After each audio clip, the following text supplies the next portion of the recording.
I'd just like to say, first of all, that I'm very pleased and very proud and very, very nervous to be here tonight. And I just wanted to say that our father was a big fan of Elvis's, and of course Elvis was loved all over the world, and we are all influences to him, or from him, should I say.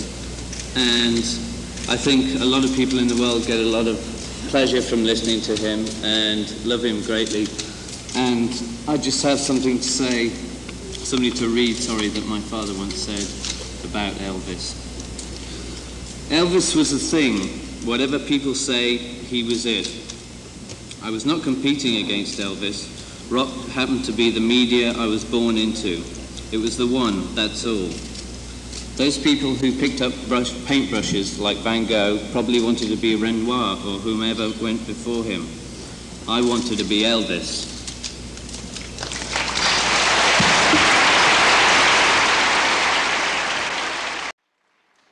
To accept on behalf of Elvis's daughter, Lisa Marie Presley, are George Klein, Elvis's oldest and dearest friend, and Jack Soden, the president and executive director of Graceland.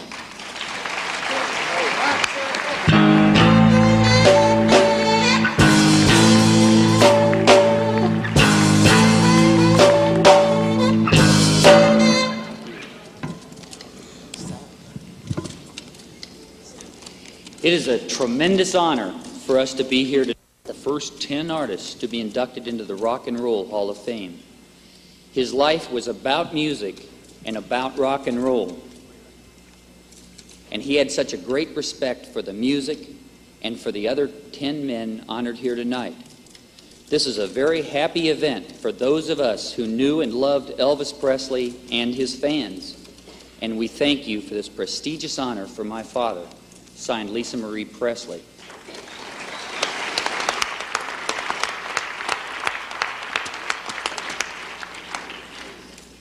I would like to congratulate all of you on the most successful exporting business probably in the history of mankind. You have exported your music to the world, and you have 4.5 billion satisfied customers. We're proud to be part of that. Priscilla and Lisa Marie both are sorry that they couldn't be here tonight, but they're proud, and they have asked me to introduce the person who, in their estimation, most deserves to be here in Elvis's stead to accept this award on his behalf. His confidant, his advisor, and above all, his very, very close friend, Mr. George Klein.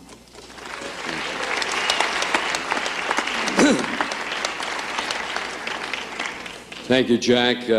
Before I came up tonight, the killer, Jerry Lee, had the best line I've heard all night backstage.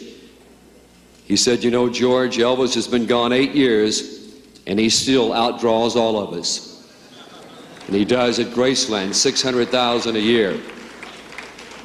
I want to thank Priscilla and Lisa because, indeed, this is probably the biggest honor I've ever had, other than being selected to be a pallbearer at his funeral by his father. I want to congratulate all the other inductees because I know that Elvis would have congratulated them all and thought perhaps that this night was long overdue. Elvis was a very, very humble man. He was a terrifically nice guy. You may recall that on January the 8th, 1935, a star was born. You see, a star, ladies and gentlemen, is not made. A star is born. Jerry Lee Lewis was born. Richard was born. Fats, they were all born. They weren't made. Star is born. I'd like to say that the real honest-to-goodness rags to riches rise of the most inspiring version of the American dream to ever happen. And in doing so, Elvis fulfilled the hopes and dreams of an entire generation, and the world was never to be the same again. You see, Elvis Presley wasn't a star. He was a damn galaxy. Look at that picture up there. That's the king you're looking at up there. Buddy Holly said, "Elvis opened the door for us all." And your father, he said, John Lennon said, before Elvis, there was nothing. Without Elvis Presley, there would never have been the Beatles. Elvis is called the king early on in his career, but it was a natural thing for him. It wasn't something that he was looking for. It just so happened. Elvis was an individuality, like all of these guys who are being honored tonight. Sam Phillips gave him some great advice. He said, Elvis, when you go to Nashville, you go to RCA, don't let them change you. And Elvis once told me on a train going to California, he said, George, I'm never going to let them change me. I'm going to be exactly what I am. And he was. And I've been asked many times, what was it about Elvis Presley? Why was Elvis Presley so great? And I'm reminded, Ahmed, of an interview that Phil Spector did for Rolling Stone. They asked Phil Spector, how did Elvis Presley sustain himself over 20 years? And Phil Spector said, hey man, ain't you ever heard of talent? The man was a great, great, great talent. And he was. Not only talent, but if you look at that picture and you saw this screen up here tonight, he was fantastic looking, right ladies? Was he handsome? He had also something, Elvis had something you don't get in college, you don't get in school. He had charisma, God-given charisma.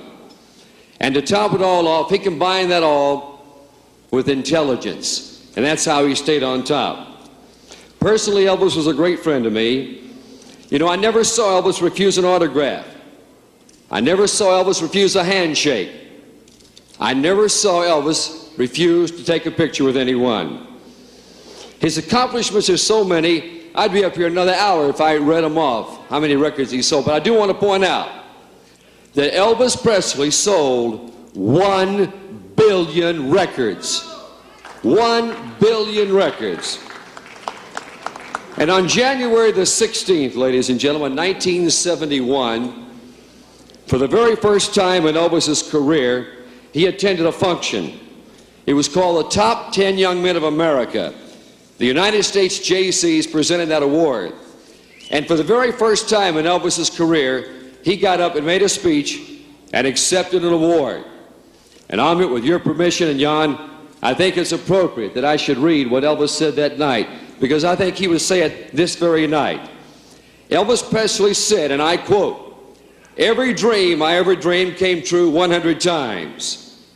I learned that very early in life that without a song, the day would never end. Without a song, a man ain't got a friend. Without a song, the road would never bend. Without a song, so I'll just go on singing my song." My final thought tonight, ladies and gentlemen, is death is a very short thing. So I ask all of you not to think how Elvis Presley died, but please think how Elvis Aaron Presley lived. Thank you. Thank you very much.